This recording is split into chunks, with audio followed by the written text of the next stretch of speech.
When we talk about the crisis at our southwest border, it's easy to focus on the big picture, on Secretary Mayorkas' open border policies, the chaos unfolding directly at the border itself, and the larger costs that this unprecedented wave of illegal immigration has imposed on our society. We tend to talk about record Border Patrol apprehensions, which, by the way, have risen from a temporary low of 100,000 in June to 132,000 in July and reported 177,000 in August, completely undermining claims that Mayorkas' new policies would somehow limit illegal crossings. All these things are worth focusing on, and that's why this committee is investigating the administration's border crisis, particularly DHS Secretary Alejandro Mayorkas' dereliction of duty and his radical open border policies. However, these larger discussions often overlook the devastating human toll this crisis has taken on individuals and families across our country. We've long said that this crisis has turned every state into a border state and every town into a border town. The consequences of the chaos at the southwest border have spread throughout our country, impacting all Americans. The men and women on our panel bear witness to this tragic reality. Before we hear their stories, I want to highlight a few of the ways in which Mayorkas' open border policies have exacted a terrible price on an untold number of innocent and vulnerable people, Americans and migrants alike. Let's start with fentanyl.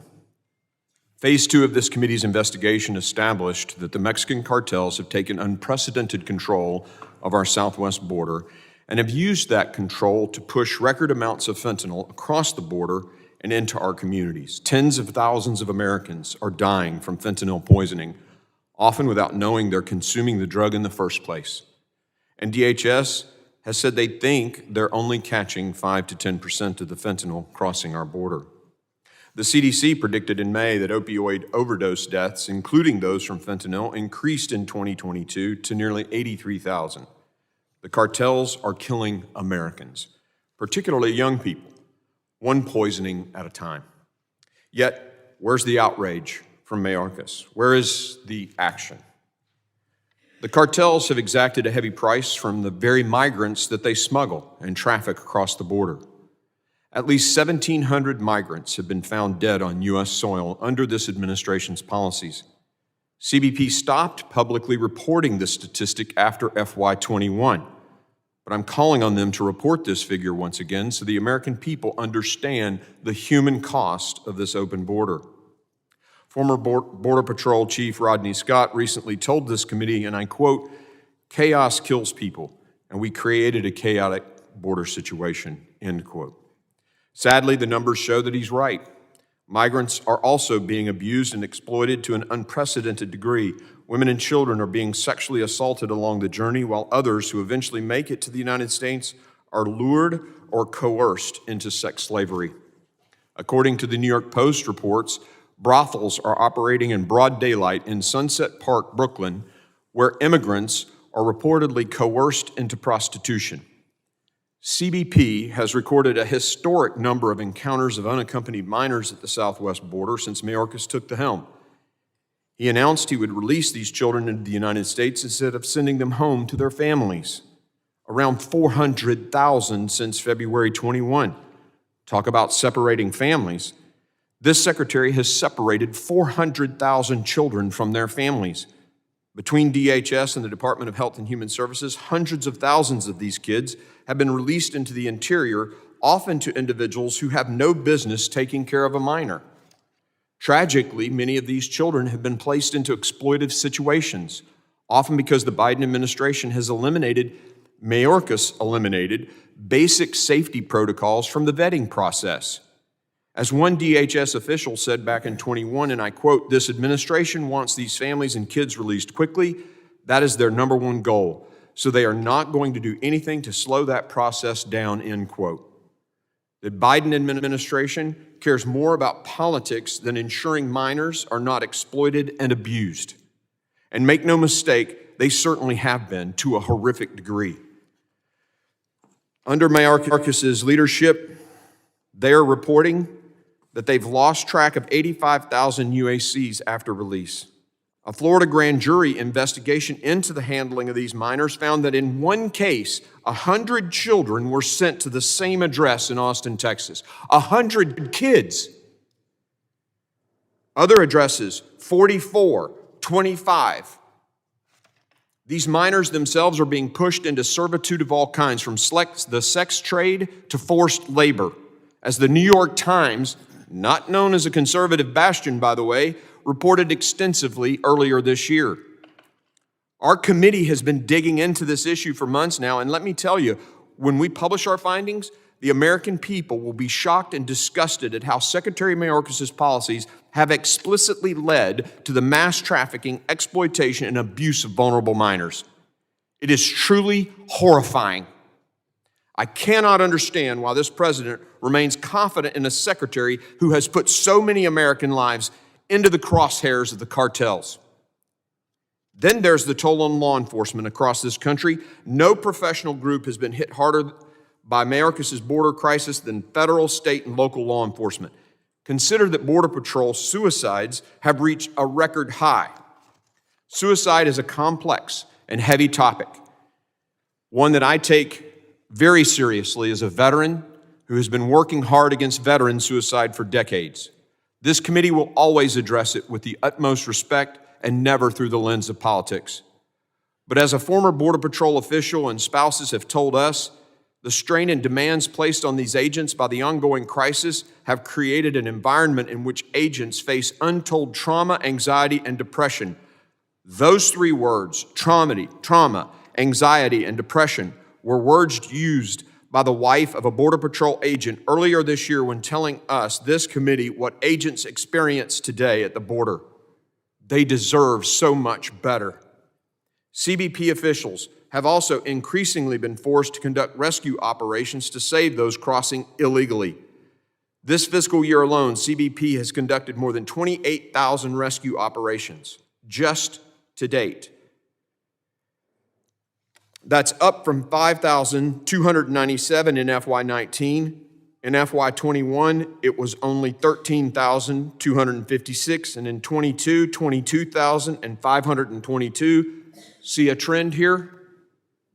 CBP is on track for more rescue operations this fiscal year than FY 2011 to FY 2020 combined. The more people flood across our border, the more Border Patrol agents and Air and Marine officers must put themselves at significant risk to save them, risking trauma and anxiety and depression. And let the record reflect the bravery and selflessness of Texas National Guard Specialist Bishop Evans, who died in April 22 after trying to save two individuals struggling in the Rio Grande River. Evans' valiant action saved their lives, but cost him his own in the process. And it was later determined that the pair were involved in smuggling narcotics into the United States. Let us also not forget Marine Interdiction Agent Michael Maceda, who died in the line of duty last November while attempting to intercept a drug smuggling vessel off the coast of Puerto Rico. We do not deserve public servants like Bishop Evans and Agent Maceda, and they should both be alive today. And of course, let's talk about the crimes committed by illegal aliens in this country. The sanctuary cities that have welcomed vast numbers of illegal aliens into their communities have seen a crime spike like none other. In Chicago, one recent headline read, "No rule of law," I quote, "no rule of law. City council members decry criminal activity outside migrant shelters," end quote. From New York comes another disturbing headline, quote, "Two men beaten by a group of disorderly migrants outside New York City shelter. One victim pushed through a glass window," end quote. One illegal alien from Venezuela has been arrested 6 times for 14 crimes within just 2 months of arriving to the Big Apple. In May, a 15-year-old girl in Alabama raped in a restaurant bathroom by an illegal alien released into this country in November of 21 after giving Border Patrol agents a fake name. That same month, another illegal alien sexually assaulted a young woman at the point of a machete in Prince George's County, Maryland, not more than an hour up the road from here.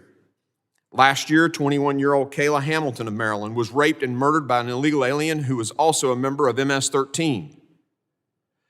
And just a couple of weeks ago, an illegal alien released into the country in 22 after crossing the southwest border killed an 11-year-old boy in Ohio.